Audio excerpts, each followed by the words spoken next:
Bueno, vamos a seguir entonces desde esta escena en donde nosotros decíamos que, bueno, en esta que es su tercer embestida, la contratan. Eh, Son lindos los diálogos que tienen entre ellos. Ese yo lo copié porque era la parte que más me gusta, porque viene cuando dice, bueno, hay algunas cosas que son muy pesadas para levantar. Ah, eso se lo voy a dejar que lo haga usted que tiene más fuerza. Y me encanta.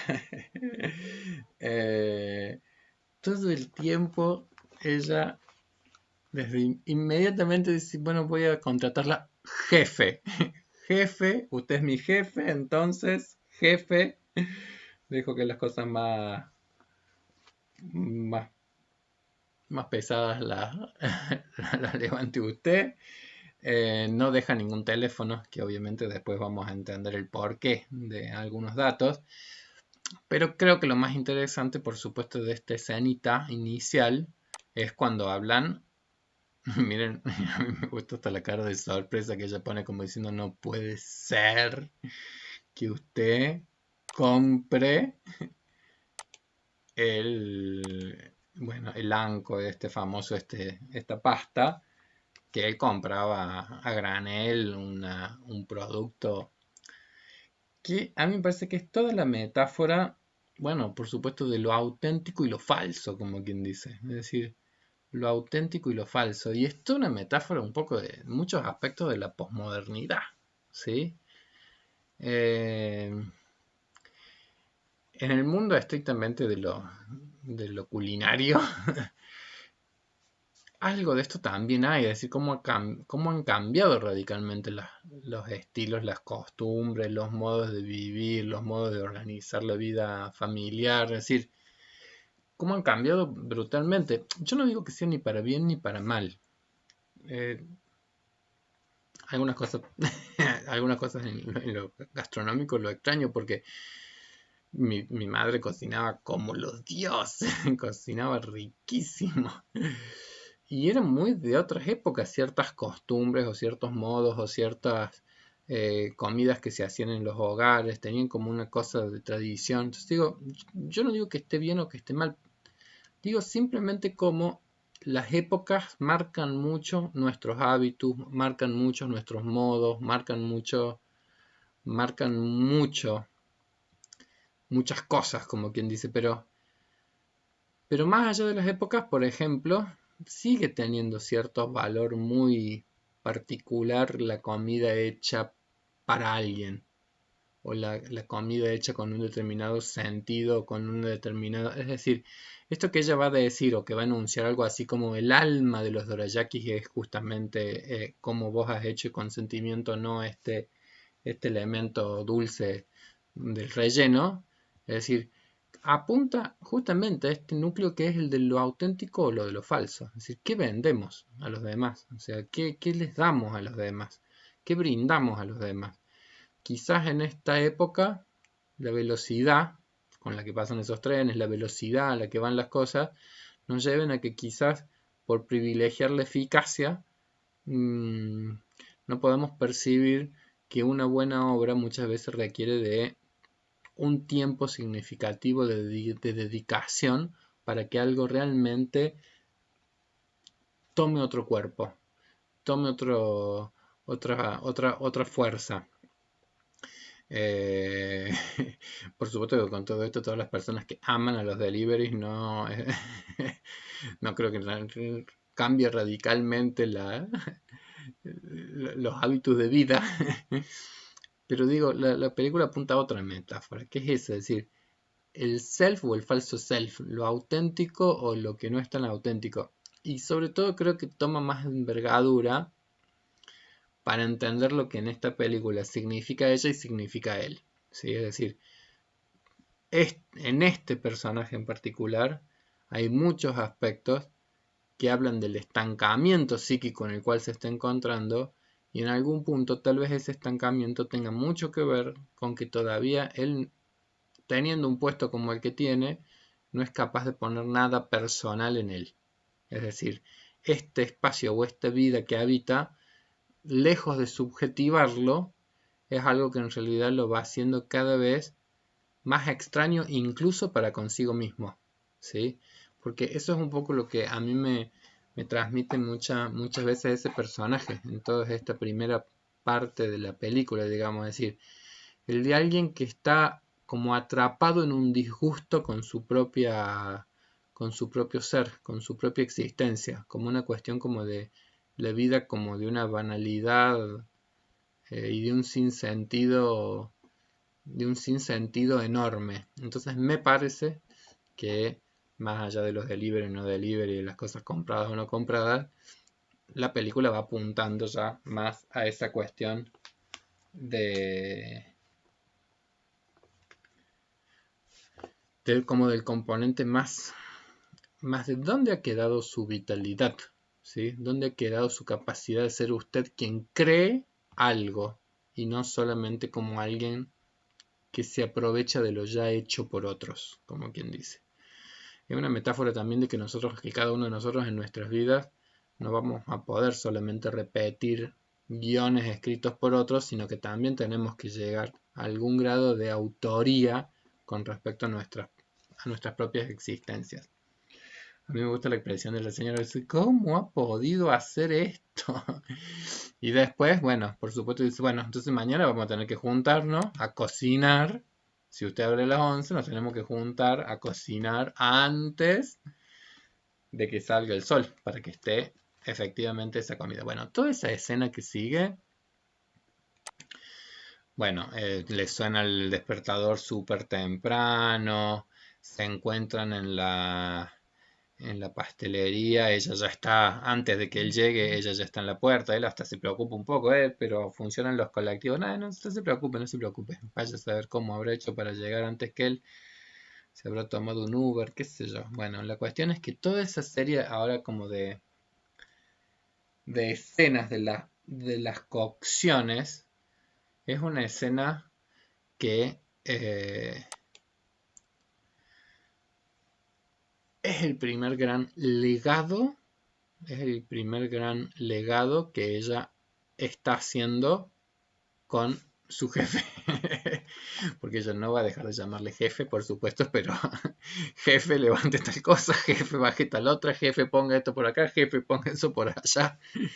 Me encanta porque con un toque humorístico está claro con qué facilidad ella se ha transformado en autoridad, ¿sí? Con qué humildad, porque digo, tampoco es que haya una cosa, a ver, porque uno puede decir, ah, qué manipulador esta viejita. Y no es manipulación, digamos, es decir, las habilidades sociales son habilidades. No es manipulación, porque el concepto de manipulación siempre tiene que ver como que hubiese algún tipo de intencionalidad y fundamentalmente una malintencionalidad en el enlace que vos estás construyendo con los otros, ¿sí? Entonces, lo más genuino que podemos hacer todos los seres humanos es saber que no hay modo de no manipularnos mutuamente, manipularnos entre comillas, en el sentido de que no hay modo de que en ninguna relación, en cuanto uno está con un otro, inevitablemente nuestras mutuas presencias simplemente eh, generan algo que es del orden de la incidencia que nosotros vamos a tener en los demás. Piensen, yo hasta hablando a solas con una computadora, estoy pensando en ustedes, estoy pensando en mis alumnos, estoy pensando en mis alumnos, entonces digo, hasta cuando estoy con una computadora, inevitablemente uno es un ser relacional en donde se siente influido por el otro, por la presencia del otro, por la realidad del otro. Entonces, inevitablemente nosotros influenciamos y nos influenciamos mutuamente. La manipulación se asocia a una cuestión como de malintencionalidad. Entonces digo, ella es muy habilidosa en cómo va estableciendo el vínculo con él y muy habilidosa en el sentido de que puede jugar con esa, digamos, como con esa paradoja de que es el jefe, entre comillas, pero que está claro que ya prácticamente desde la escena anterior, ella se ha transformado en la palabra autorizada. Ella se ha transformado en la autoridad, el poder, si uno tuviese que ponerlo en esos términos, el poder está en Takue. El poder, sin tomar esta palabra en términos peyorativos, porque muchos dicen, se habla del poder como algo nefasto, el hecho de que las personas tengan poder, o que te transforme el poder. El poder potencia, ¿sí? Entonces digo, Takue es una mujer poderosa, en el buen sentido del término de lo que es ser una persona poderosa en las relaciones interpersonales. Es decir, ella puede cosas con su simple existencia, es capaz de incidir muy positivamente en la existencia de otras personas. Eso no es un poder que tenga cualquiera, evidentemente. Es una expresión de la madurez, es una expresión de ciertos aspectos ligados a la sabiduría, de la integridad que esta mujer, que esta mujer tiene. Y eso es poder. Es decir, porque el poder tiene que ver con una ascendencia que uno puede llegar a construir con respecto a otros. Y entonces, alejándonos de esa idea de la manipulación, ascendencia es justamente que nosotros empezamos a constituirnos en personas significativas para otros. Y en este caso, digo, hay una asimetría enorme entre Takue y Sentaro en términos de sus fuerzas psíquicas. Hay una asimetría muy grande, porque mientras Sentaro está muy apegado a muchas restricciones importantes en términos de un ensimismamiento, una cuestión más bien de encierro, taciturno, con tintes un tanto melancólico y todo lo demás. En Takue hay como un movimiento más expansivo y más de apertura y más de búsqueda de establecer los vínculos, más de búsqueda de establecer enlaces y hasta un placer ahora en poder hacer esto que empieza a hacer, que es toda esta escena de legado y de trascendencia y de enseñanzas de todo lo que ella ha ido acuñando a lo largo de 50 años de su práctica como cocinera. Y también toda una metáfora también en esto de, bueno, la velocidad, el ritmo, el cuidado de que no se rompan los porotitos. Y por supuesto que todas unas escenas que van poniendo en tensión, que van poniendo como en tensión el psiquismo de Sentaro, que es la ansiedad lo mata. Esto es complicado. Otra vez tenemos que esperar. Esto es muy lento. Uy, esto no sé qué. Es decir, todo el tiempo la ansiedad de Sentaro. Hay una... bueno, por supuesto es así. Es lento, que hierva, que hay que esperar, que... Las metáforas que va usando también son muy lindas. Bueno, ahora vamos a poner el azúcar, pero les tenemos que dar de vuelta un tiempo, porque esto es como una primera cita, hay que darles tiempo para que como los enamorados se vayan, se vayan conociendo. Eh, una escena que a mí me gusta muy mucho es esta, digo, porque es casi la escena en donde Osentaro estalla ya por impaciente. Bueno, vamos a sacarle la espumita, entonces la gotita. Y uno va viendo entonces una escena en cómo va a sacar todas las impurezas del agua, pero que es un poco la muestra de esa paciencia de esta mujer. Después en la película todo se va a resignificar y vamos a entender quizás muchas de sus paciencias de dónde vienen y de una historia tan singular en ella, pero la paciencia, la serenidad, entonces por ahí uno recuerda la parábola bíblica, la metáfora bíblica de la gota que es capaz de horadar la piedra. Entonces, como desde tiempos inmemoriales siempre ha habido cierta claridad de que la calma o la serenidad son expresiones de una fuerza mucho más grande por ahí, quizás, que los comportamientos más ansiosos en los cuales está atrapado Sentaro todo el tiempo, ¿sí? Porque a veces nosotros tendemos a como a construir esa imagen de la fuerza, qué sé yo, como cuando veíamos la película de Abyss de Mistral, es decir, ese abuelo que parece tan omnipotente, en realidad como muchas veces esas expresiones de fuerza en realidad son más como un encubrimiento de muchas fragilidades, como las que tenía ese personaje para vincularse con otro. Y de repente acabamos descubriendo cómo por ahí la fuerza de Takue tiene mucho más que ver con la paciencia, con la perseverancia, con la atención al detalle, con la serenidad, con la calma, con la alegría, con la que va degustando que eso es algo muy lindo, así como va degustando cada instante de ese proceso, cómo degusta los olores, cómo degusta los aromas, lo que a la vista le está entregando. Bueno, entonces, mientras tanto, el otro fulano se fuma todo de ansioso. Momento crucial en donde hay que hacer que no se... Ay, me gusta esa impresión. Hay que esperar otra vez. Sí, hay que esperar otra vez porque sería un insulto en este momento cocinarlas, no sé qué. Después hay otra parte que también me gusta mucho que es cuando le va dando las indicaciones. Bueno, ahora que no se queme, este es un momento crucial. Entonces usted lo tiene que revolver, pero ni tan fuerte, ni tan rápido, ni con tanto ímpetu, pero no sé qué. Y en realidad por ahí hay una metáfora que por ahí es la más clara que es eh, con fuerza, pero con cuidado, sin tanto ímpetu. Con fuerza, pero con cuidado.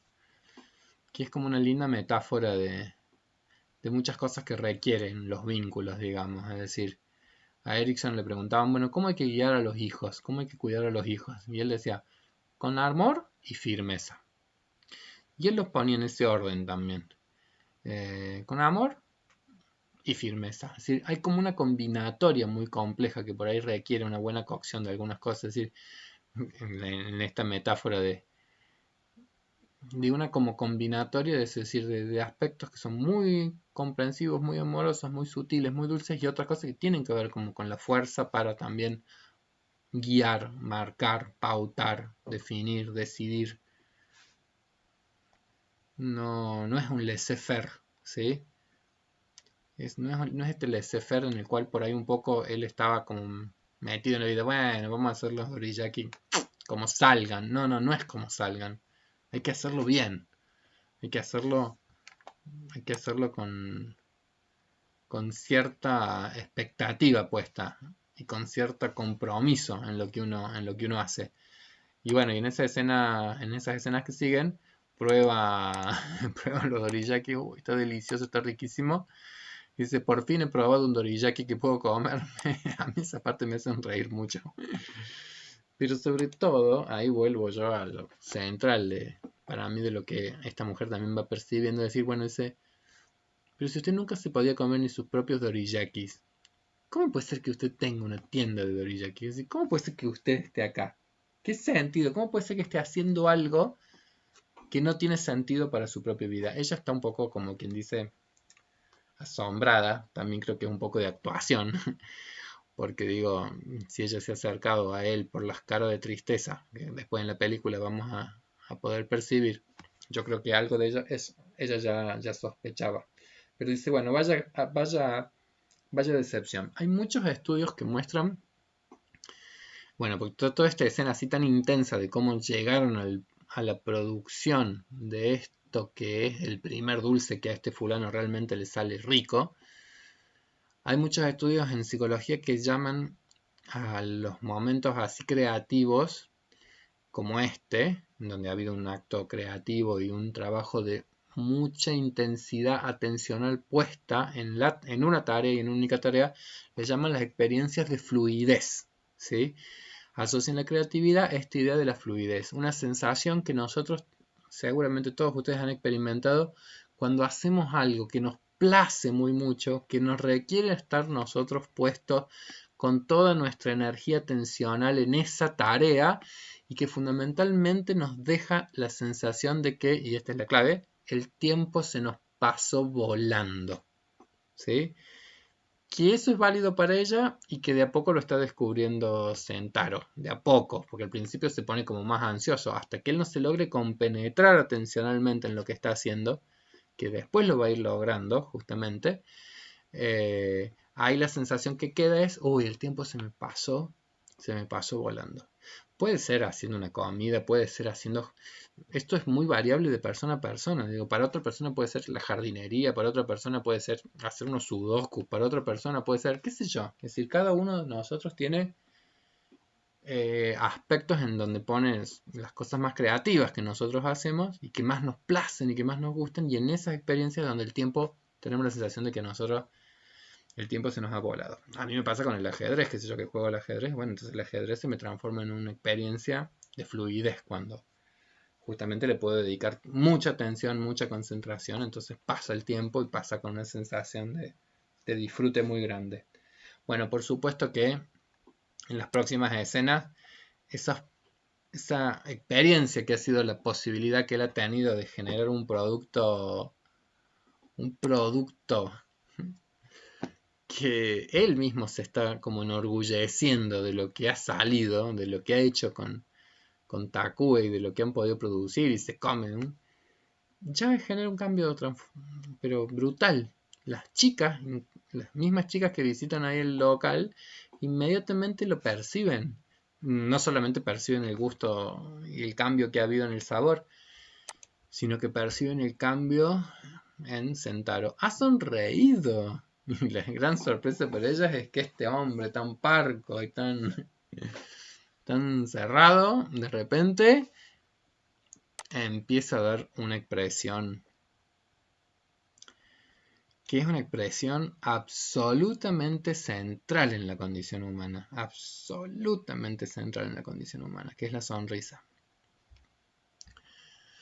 En el desarrollo infantil, los niños no sonríen de buenas a primeras en el primer mes de vida. Hay algunas muecas de satisfacción, digamos, pero la sonrisa es un indicador de que el desarrollo psíquico va por un buen camino. Justamente cuando aparece más o menos hacia el segundo o hacia el tercer mes de vida y nosotros vemos que los niños empiezan a evidenciar una sonrisa ante el rostro de otras personas, básicamente, es decir, ante cualquier rostro humano. No se restringe a la mamá todavía, no se restringe a la mamá, sino que hay expresiones de sonrisa social que se llama, que es básicamente ante la presencia de cualquier rostro humano, ¿sí? Por supuesto que la mamá paulatinamente se va a ir transformando en el rostro privilegiado, que no solamente va a generar en general la mayor de las satisfacciones, sino que también va a generar angustias más adelante cuando no sea el rostro de mamá el que aparece y sea el de un desconocido, digamos así, porque se va a ir como privilegiando ciertos rostros. Pero la sonrisa es la expresión de la esperanza. Silvia Bleichmann, una psicoanalista que yo admiro, fallecida ya hace unos años atrás, de Buenos Aires, una mujer brillante, inteligente, comprometida con su época y con la sociedad, decía, piensen ustedes un organismo como el de un niñito que de repente está atrapado por una emoción displacentera, como puede ser hambre o como puede ser alguna cuestión corporal que lo esté incomodando y que de repente aparece un otro rostro humano y cambia esa cara displacentera por una sonrisa.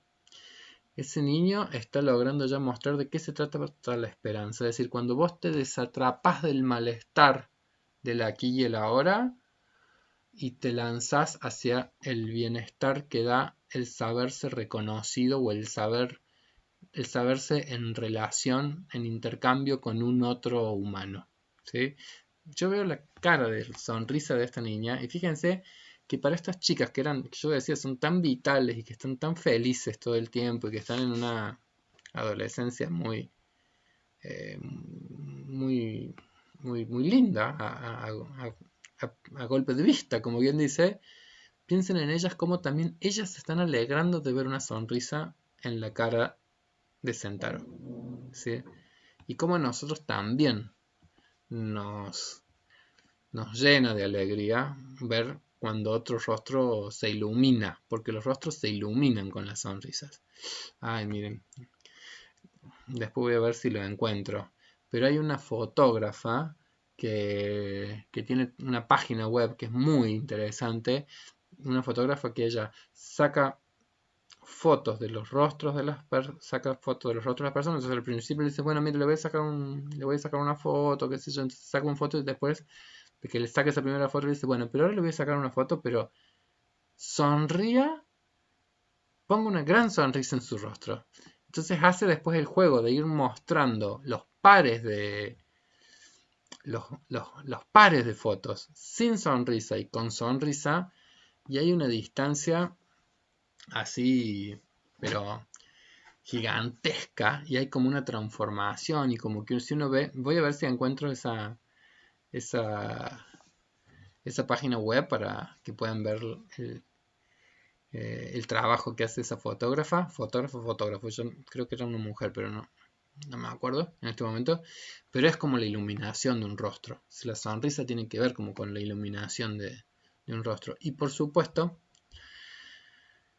que un rostro sin sonrisa como el de Sentaro es también toda una expresión muy intensa de cuestiones que en esta vida psíquica seguramente están necesitando ser integradas como para que algo más placentero pueda emerger. ¿Sí? Es decir, si uno ve que alguien no puede sonreír, que no puede presentar ninguna sonrisa, evidentemente que uno puede ya ir pensando que acá hay algo del orden de lo doloroso o acá hay algo de alguna historia compleja o difícil que está por detrás de un rostro que no puede conectarse con una de las formas de expresividad más primarias de nuestra condición, que es la sonrisa.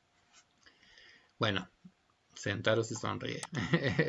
Y además de la sonrisa yo les decía, es una expresión de la cuestión del orden de lo social. Entonces, él también está ya empezando a degustar lo lindo que es el reconocimiento social. Entonces las personas que empiezan a llegar al puestito diciendo que qué ricas que son estas doriyakis. Entonces empieza a producirse una transformación, por supuesto. En otra de las escenas, yo les dije, la única escena en donde un tren aparece quieto es en esta escena. En donde, bueno, vuelve a aparecer la cuestión que yo les decía que tiene una importancia en esta historia, que es la de la maternidad. ¿Sí? Es decir, en esta escena el tren está quieto, me olvidé el nombre de la chica, no me sale el nombre de Kawana. Kawana está sentadita y viene este muchachín, este niñito, con su librito, con un librito de cuentos a pedir que le lea, porque vio que ella tenía un libro de cuentos, entonces que le lea, a ver, que le lea ese libro de cuentos, y hay un oso, y hay una historia, eh, y las expresiones y las preguntas del niñito tienen que ver con eso, es decir, uy, ese oso, ¿por qué está solo? ¿Por qué está solo de noche? Abren y está solo en otra casa y no sé qué. Y de la mamá, y la mamá por qué se fue. Y son las preguntas centrales, son todas las preguntas centrales de la constitución de la primera etapa de la vida. El vínculo maternante tiene que ver justamente con todos esos encuentros, desencuentros, las sensaciones de encuentro, las sensaciones de soledad, las vivencias de soledad. Eso pasa en el cuentito. Y eso le está pasando, por supuesto, a Kawana en su vida. Que yo les decía, hasta ahora siempre en esa casa las escenas eran las de la ausencia de la madre. Y en esta pequeña escena hay también como una ausencia, aunque esté presente, digamos. Es decir, ella está físicamente ahí en el departamento, pero está como ausente. Y se levanta y le tira el jugo y le moja el librito de cuentos y le dice que se tiene que sacar de encima ese, ese canario. Es decir, lamentablemente, bueno, ese es el contexto de vida de Kawana. El de una chica que está en una situación de muchísima soledad, pero que no es solo la soledad adolescente, que uno dice, bueno, todos en la adolescencia vivimos cierta soledad, sino que es una soledad concreta, es una soledad ligada a a los que son fracasos por ahí en las experiencias maternantes, ¿sí? Eh, cada uno de nosotros carga una singular historia de cómo han sido los vínculos, nuestros vínculos tempranos, como quien dice, ¿sí? Y las tareas maternales son tareas absolutamente complejas de poder realmente atender y cuidar y de orientar a una generación más joven, y es toda una tarea que implica una disposición del sí mismo puesto en relación a los otros, que no es una tarea absolutamente para nada sencilla, cuidar de los otros. Y Caguana en algún punto lo vivencia como su experiencia singular. Qué contradicción. Digo, qué contradicción. No sabemos la historia de Caguana porque no es el eje de la película. Entonces, no sabemos si Caguana es una niña deseada y buscada. Da la sensación que es una mamá soltera. No sabemos si es el producto de un, qué sé yo, de un encuentro erótico fértil, pero que trajo a la vida a un ser, pero que no estaba en los planes ni en las expectativas de esta madre. No sabemos las dificultades de la vida de esta mujer, no sabemos su historia, no sabemos nada y no vamos a poder saberlo porque en la película juegan un poco también con esos enigmas. Pero por ahí yo en la película pienso como efectivamente, bueno, es paradójico, pero es parte de la vida, que quizás habiendo personas que han deseado tener hijos no han podido, y personas que han podido y no necesariamente lo han deseado. eh, y quizás más, en otros momentos históricos, en donde el tema de la maternidad o la paternidad era algo no solo vinculado al deseo, sino que era algo muy ligado a una demanda cultural. Creo que en ese sentido, qué complejo. Porque hablábamos de lo falso y de lo auténtico. Pero creo que en estas épocas hay algo más auténtico en la búsqueda, digamos, de los hijos. Ya las maternidades y las paternidades no están tan exigidas socialmente como en otros momentos históricos. Es decir, en otro momento histórico había que casarse y después de casarse la pregunta era, bueno, ¿y para cuándo los chicos? ¿Sí? Entonces digo, había como toda una enorme presión social y un mandato muy claro de cómo transitar la vida adulta y cómo la maternidad o la paternidad eran de una centralidad total. En muchísimos casos deseado, por supuesto, pero digo, también es parte de la realidad que en muchos casos había mucha demanda social. En la película digo que está como ese interjuego o esa contradicción, la de una mujer que hubiese deseado y no tuvo, y la de una mujer que quizás sin deseo está afrontando las difíciles tareas de ser madre. En Takue está claro que tiene una perspectiva de relación con las generaciones más jóvenes que es la de mucho anhelo, de mucho deseo. Tiene expresiones de esas del tipo, bueno, los niños tienen que ser escandalosos, y ella en algún punto también mencionando este deseo de conocer a estas chicas de las que también habla Sentaro, de conocer a las adolescentes que van ahí a comer los doriyakis, ¿sí? Bueno, en la próxima... se me está cargando ahora la computadora acá. Bueno, tiene que terminar de grabar el programa ese.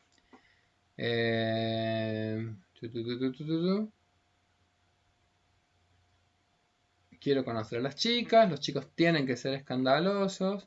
Bueno, sí, y en las próximas escenas ya lo que aparece es la cantidad de gente que está haciendo filas para comprar estos productos que parece que de boca en boca se han ido haciendo famosos y han ido ganando reconocimientos. Bueno, hasta acá la historia viene con una linealidad, como quien dice,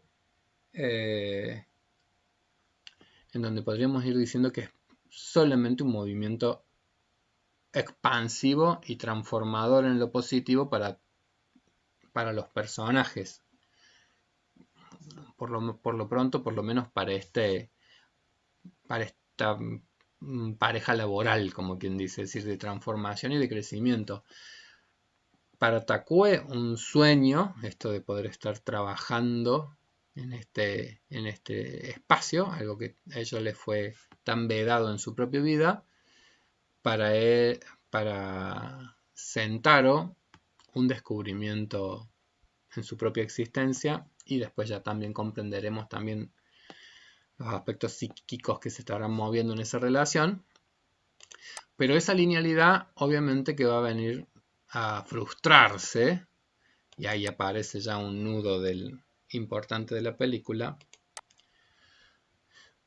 va a venir a frustrarse justamente a partir de la emergencia de algo tan humano como es el temor, la irracionalidad y el miedo hacia ciertos aspectos desconocidos y hacia lo distinto y hacia lo diferente, y entonces va a surgir toda esta cuestión de la lepra con una centralidad que va a venir a romper, como quien dice, la linealidad con la cual esta historia viene. ¿Sí? Sí. Obviamente que esto es una película, no podemos darnos el lujo de que termine con un final feliz tan simple y tan lineal.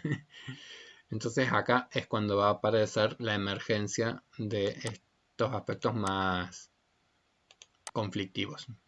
Bueno, voy a hacer un corte acá para ir a una tercera parte de la grabación.